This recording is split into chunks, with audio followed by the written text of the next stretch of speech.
हाय, मैं निशांत सर। आज हम लोग 8वीं क्लासेस का ऑनलाइन क्लास में क्लास 9 का चैप्टर 4 परमाणु की संरचना का अंतिम वीडियो बनाएंगे। अंतिम वीडियो पढ़ेंगे, उसके बारे में जानेंगे क्या है। इससे पहले हम लोग इलेक्ट्रॉन, प्रोटॉन, न्यूट्रॉन के बारे में, विभिन्न प्रकार के मॉडल के बारे में, उसके साथ ही संयोजकता के बारे में, कैसे इलेक्ट्रॉन का वितरण किया जाता है उसके बारे में हम लोगों ने जाना है। आज हम लोग परमाणु की संरचना के अंतर्गत परमाणु की संख्या, परमाणु का द्रव्यमान का पहले अध्ययन करेंगे। उसके बाद हम लोग देखेंगे कि समस्थानिक और समहारिक क्या होते हैं। सबसे पहले परमाणु संख्या। हम सभी जानते हैं कि परमाणु संख्या को जेड के द्वारा दर्शाया जाता है और किसी भी तत्व का परमाणु संख्या उसके परमाणु, उसका जो प्रोटॉन है उसकी संख्या के बराबर होता है। फिर बोल सकते हैं कि किसी भी तत्व का परमाणु संख्या उस तत्व का प्रोटॉन या फिर इलेक्ट्रॉन तो उसके बराबर होगा। अगर किसी तत्व में प्रोटॉन की संख्या 6 है तो इलेक्ट्रॉन की भी संख्या 6 होगी और उसकी परमाणु संख्या भी 6 ही होगी। अर्थात किसी भी तत्व में जितना संख्या प्रोटॉन का होगा उतना ही इलेक्ट्रॉन का होगा और उतना ही उसका परमाणु संख्या भी होगा। उदाहरण के तौर पर अगर हम मैग्नीशियम का कुल परमाणु संख्या 12 होता है, अर्थात अगर परमाणु संख्या मैग्नीशियम का दिया हुआ 12 और कोई यदि हमसे ये पूछे कि इसमें प्रोटॉन की संख्या कितनी है तो भी 12 होगा, और कुछ अगर इलेक्ट्रॉन की संख्या कितनी है तो भी उसमें 12 ही होगा। इस प्रकार से हम बोल सकते हैं कि किसी भी तत्व के परमाणु में प्रोटॉन बराबर होगा इलेक्ट्रॉन के और इलेक्ट्रॉन बराबर होगा प्रोटॉन के, अर्थात इलेक्ट्रॉन, प्रोटॉन और परमाणु संख्या हमेशा ही आपस में इक्वल होगा। उसी प्रकार से मानते द्रव्यमान संख्या की। द्रव्यमान संख्या को हम लोग U के द्वारा दर्शाते हैं। U मतलब यूनिफाइड। अब हम देखेंगे कि किसी भी तत्व का द्रव्यमान कहाँ होता है और उसे कैसे प्राप्त कर सकते हैं। हमने जाना था पहले के वीडियो में कि किसी भी परमाणु का संपूर्ण द्रव्यमान उसके नाभिक में होता है और नाभिक में प्रोटॉन और न्यूट्रॉन होता है। अर्थात किसी भी परमाणु के नाभिक के प्रोटॉन और न्यूट्रॉन को यदि जोड़ दिया जाए तो उस परमाणु का संपूर्ण द्रव्यमान हमें प्राप्त हो जाएगा। इसीलिए जब भी हमें किसी भी तत्व का परमाणु द्रव्यमान निकालना हो तो उस तत्व का प्रोटॉन और न्यूट्रॉन दोनों को हम जोड़ देते हैं। जैसे अगर हम बात करें कार्बन की परमाणु संख्या 6 होता है तो इसे प्रोटॉन की भी संख्या 6 होगी तय, क्योंकि अभी तुरंत मैंने बताया था जितना प्रोटॉन उतना इलेक्ट्रॉन और उतना ही परमाणु संख्या। बस हमें ये पता करना होगा इसमें न्यूट्रॉन कितना है, तो कार्बन जो है उसमें न्यूट्रॉन की भी संख्या 6 ही होती है। अब अगर हम बात करें इसका परमाणु द्रव्यमान का तो परमाणु द्रव्यमान U equal to P plus N होता है। तो U इक्वल टू P यहाँ पर आपका 6 है प्लस N भी 6 है, अर्थात कार्बन का जो परमाणु द्रव्यमान होगा वो होगा आपका 12। इसी प्रकार से आपको क्वेश्चन दिया जा सकता है कि किसी तत्व में प्रोटॉन की संख्या इतनी, किसी तत्व की परमाणु संख्या इतनी है और न्यूट्रॉन की संख्या इतनी है तो परमाणु द्रव्यमान कैसे निकालें। अगर आपको परमाणु संख्या पता है तो परमाणु संख्या ही प्रोटॉन की संख्या होगी, ये मैंने बताया था। उदाहरण के तौर पर जैसे भी मैंने तुरंत देखा कार्बन का एग्जाम्पल लेकर के हमको परमाणु संख्या पहले से दिया हुआ था, परमाणु संख्या से हम लोग प्रोटॉन का संख्या प्राप्त कर लिए, क्योंकि जितना परमाणु संख्या उतना ही प्रोटॉन की संख्या। परमाणु संख्या 6 है तो प्रोटॉन की संख्या भी 6 होगी। न्यूट्रॉन आपको क्वेश्चन में दिया हुआ होगा तो P प्लस N को जोड़ करके सीधे तौर पर हम परमाणु द्रव्यमान को ज्ञात कर सकते हैं। अब कोई भी तत्व है तो उसको लिखते कैसे, उसको लिखने का सिस्टम क्या है। तो जैसे यहाँ पे आपको नजर आ रहा होगा कि तत्व का प्रतीक बीच में लिखा हुआ है। जैसे सोडियम का यदि हम बात करें तो सोडियम बीच में, ऊपर लिखा हुआ परमाणु संख्या, परमाणु द्रव्यमान होगा यहाँ पर और नीचे परमाणु संख्या। तो सोडियम का परमाणु संख्या जैसे 11 होता है, हम सभी जानते हैं, और द्रव्यमान जो इसका 23 होता है। तो किसी भी तत्व को अगर परमाणु संख्या द्रव्यमान के साथ लिखना रहे कभी भी तो बीच में तत्व का नाम लिखेंगे, नीचे उसका परमाणु संख्या लिखेंगे और ऊपर उसका परमाणु द्रव्यमान लिखेंगे। एक बात यहाँ पर और जान लें हम लोगों ने यहीं पर देखा था कि P equal to E equal to Z, मतलब जितना प्रोटॉन उतना ही इलेक्ट्रॉन और उतना ही परमाणु संख्या। एक चीज यहाँ पर छूट रहा आपका न्यूट्रॉन।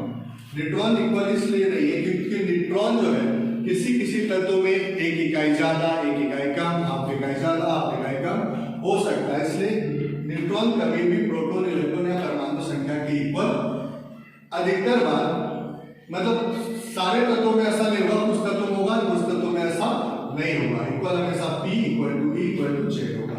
इसीलिए यहाँ पर जो 23 परमाणु द्रव्यमान लिखाया है, इसका रीजन यही है कि जो सोडियम है इसमें प्रोटॉन की संख्या 11 है, इलेक्ट्रॉन की संख्या भी 11 है, परमाणु संख्या भी 11 है, लेकिन न्यूट्रॉन की संख्या यहाँ पर 12 है। और हम जानते हैं परमाणु द्रव्यमान जब निकालते हैं तो U बराबर P प्लस N, तो U इक्वल टू P यहाँ पर 11 लिखा हुआ है, 11 और प्लस N जो है वो 12 है, इसलिए यहाँ पर सोडियम का जो द्रव्यमान है वो 23 है। तो रीजन यही है कि जो न्यूट्रॉन है वो सारे तत्वों में प्रोटॉन के बराबर या फिर इलेक्ट्रॉन के बराबर या फिर परमाणु संख्या के बराबर नहीं होता है। अब हम जानेंगे समस्थानिक और समभारिक के बारे में। समस्थानिक का मतलब क्या है? यहाँ पर आपको 3 H नजर आ रहा है, H H H, जिसमें परमाणु संख्या 1 1 1 और द्रव्यमान संख्या 1 2 और 3 है। जैसे अभी मैंने बताया था कि किसी भी तत्व में परमाणु संख्या नीचे और द्रव्यमान ऊपर लिखते हैं, तो सबका परमाणु संख्या नीचे है और द्रव्यमान का जो संख्या है वो ऊपर है। तो जब भी कोई समस्थानिक है तो बहुत सारे तत्व एक ही प्रकार के तत्व होते हैं जिनकी परमाणु संख्या समान होती है और द्रव्यमान संख्या अलग अलग होती है। वैसे तत्व को हम लोग समस्थानिक कहते हैं। वैसे तत्वों का समूह या फिर एक जैसे वैसे तत्व जिनका परमाणु संख्या समान हो, द्रव्यमान संख्या भिन्न भिन्न हो, समस्थानिक कहलाएगा। उदाहरण के लिए हाइड्रोजन जिसका परमाणु संख्या 1 और द्रव्यमान भी 1 है, इसको प्रोटियम के नाम से जानते हैं। हाइड्रोजन जिसका परमाणु संख्या 1 द्रव्यमान 2 है, इसको ड्यूटेरियम के नाम से जानते हैं। हाइड्रोजन जिसका परमाणु संख्या 1 और द्रव्यमान संख्या 3 है, इसको ट्राइटियम के नाम से जानते हैं।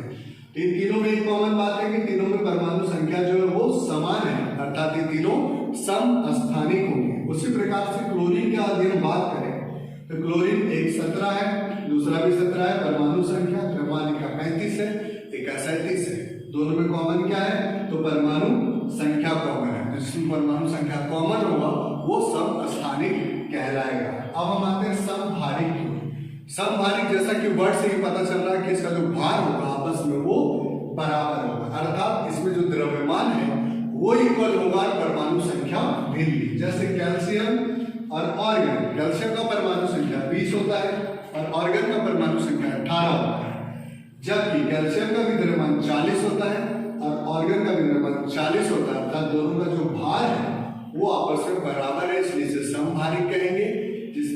एक बार से फिर से देख लेते हैं, जिसका परमाणु संख्या समान होगा, द्रव्यमान संख्या अलग अलग। समस्थानिक जिसका द्रव्यमान संख्या समान होगा, परमाणु संख्या अलग अलग। समभारिक। अब हम समस्थानिक के कुछ अनुप्रयोग के बारे में समझेंगे। समस्थानिक बहुत सारे तत्वों के बहुत सारे समस्थानिक होते हैं।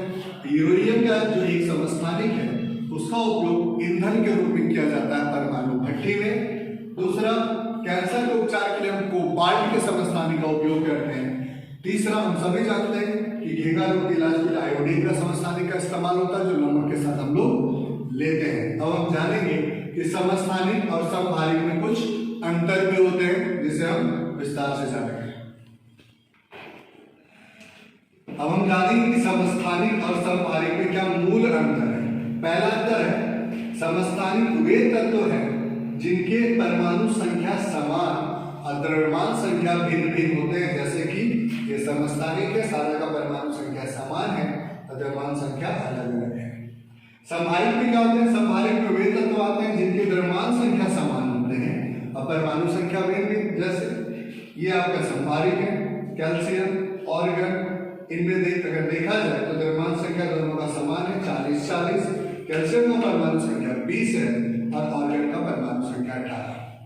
तो हम बोल सकते हैं समस्थानिक जिनमें परमाणु संख्या समान, द्रव्यमान अलग अलग। समभारिक जिनमें परमाणु संख्या असमान और द्रव्यमान समान।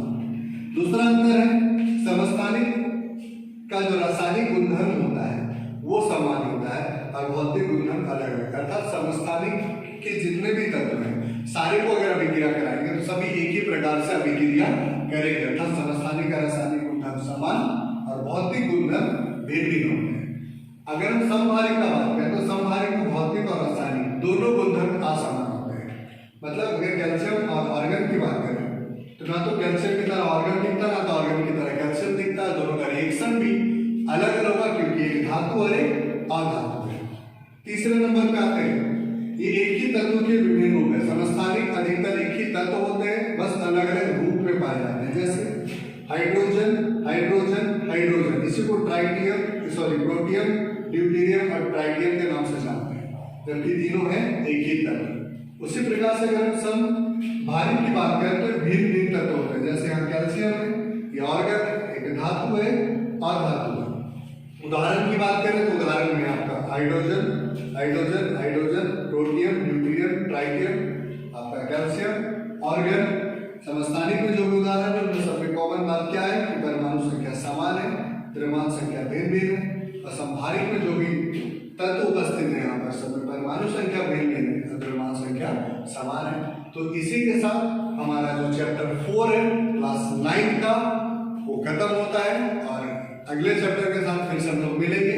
एक बात ध्यान देने योग्य है कि अगर पूरे चैप्टर में कहीं कोई दिक्कत हो तो कमेंट बॉक्स में कमेंट करें, साथ ही कॉल करके भी समस्या का समाधान कर सकते हैं।